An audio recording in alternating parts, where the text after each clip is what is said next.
Acho que eu fiquei uns 10 anos sem comprar caneta, de tanto que eu levava de aluno, não era proposital, não, mas eu pedi emprestado e chegava na minha sala e falava, trouxe a caneta de novo.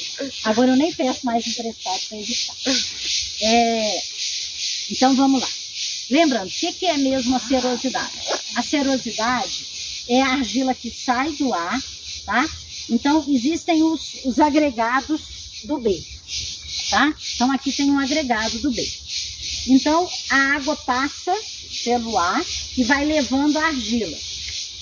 Quando chega aqui, a água chega aqui, ela tem espaço vazio no entorno desse agregado, mas no agregado em si não. Quando chega aqui, que ela não tem outra opção, a água desvia. Quando a água desvia, ela perde poder de transporte, é igual um rio, né? Então um rio vai chegando, se você põe um obstáculo na frente, ele tem que desviar, o que ele está transportando fica agarrado ali, né? Então quando a água chega aqui, não tem para onde ir, ela desvia, ela perde o poder de transportar a argila que ela estava trazendo. Aí ela vai depositando a argila sobre o agregado, gerando essa cerosidade que está aqui, tá? Então a cerosidade nada mais é do que a argila que veio do ar e foi depositada. É um indício de cerosidade, tá? Quando a gente tem cerosidade, gente, só para na descrição do solo, a gente precisa descrever dois aspectos da cerosidade. A quantidade dela, tá? Aí existe cerosidade pouca, comum ou abundante, tá? Eu vou dizer, pouca é quando assim, quase nenhum agregado que você pega tem. Abundante é assim, quase que você não consegue achar nenhum lugar que não tenha cerosidade. E comum é o meio do caminho. Essa aqui é comum, tá? E a outra característica da cerosidade que a gente fala, que a gente analisa, é com relação ao brilho que essa cerosidade tem. Aí ela é fraca, moderada ou forte, tá? Aqui eu vou dizer para vocês que ela é moderada, tá? Mas não tem muito jeito de vocês se convencerem de que ela é moderada, porque na verdade isso é uma coisa que a gente vai adquirindo com o passar do tempo. Você vê um perfil e fala, bom, aquele lá é moderado, vocês já viram isso aqui está lá na memória RAM. Daqui a algum tempo, se vocês forem trabalhar com isso, vocês vão ver um outro, aí vocês vão falar, bom, aquele é moderado, então esse aqui é forte. É uma coisa que a gente vai adquirindo, uma gradação que você vai adquirindo com o passar do tempo. Não é uma coisa que eu possa explicitar para vocês o que é. Eu só posso dizer para vocês que essa que eu mostrei para vocês é moderada. É bem visível, né? Onde tem, onde não tem, gente, os borboletos são lindos demais. É bem visível onde tem, onde não tem. O brilho é significativo, mas não é nada assim, né, altamente chamativo. Por isso que eu estou falando para vocês que é moderado, tá? Bom, com relação à nossa disciplina, ao objetivo que é a profissão de vocês. O que a gente tem quando a gente tem um ar de solo? A gente tem um solo que, como vocês colocaram lá na prova, ele é mais suscetível à erosão. Essa maior susceptibilidade à erosão vem justamente dessa migração da argila do horizonte A para o B, porque essa argila ela vai sendo depositada, né, na superfície do agregado.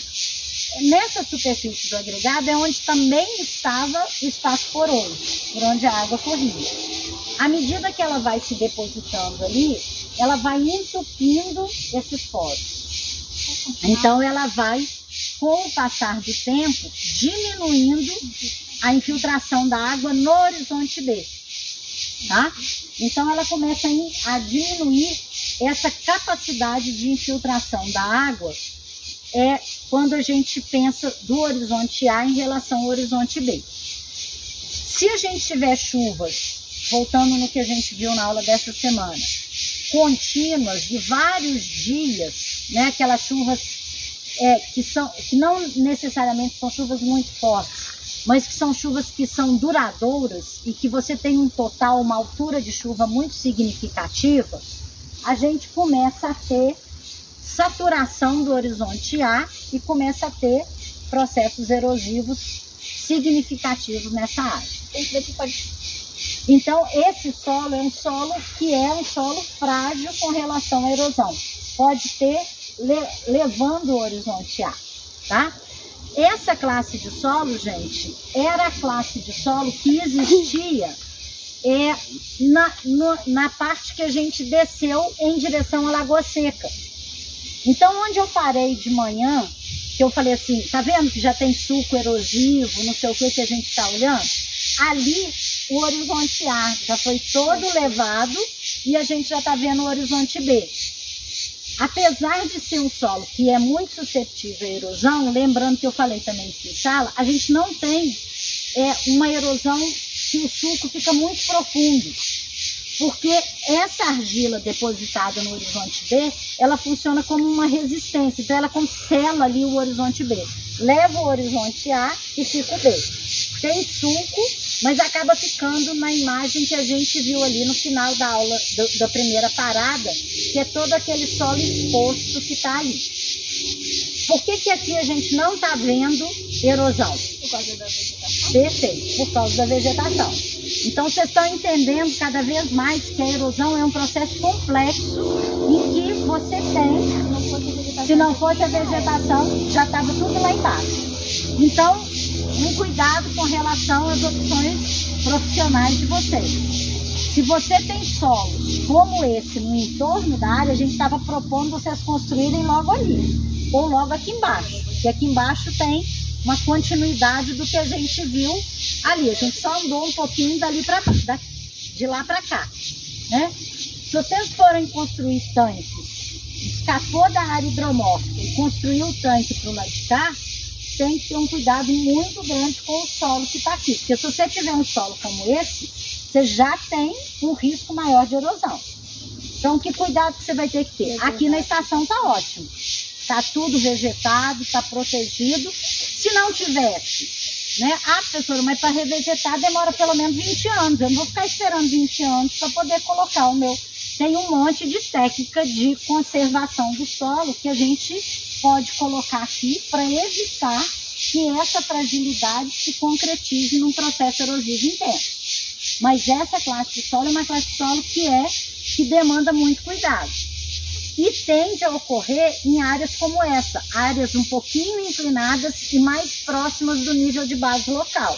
Então, chamar muita atenção em relação aos cuidados que tem que ter associados a essa classe de solo que está aqui.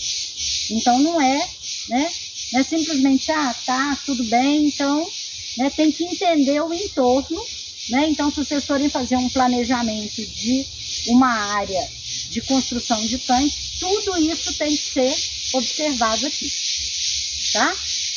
Ok, gente? Ok. Tudo claro? Claro. Então, para a turma faminta, agora a gente vai fazer um intervalo para lanchar.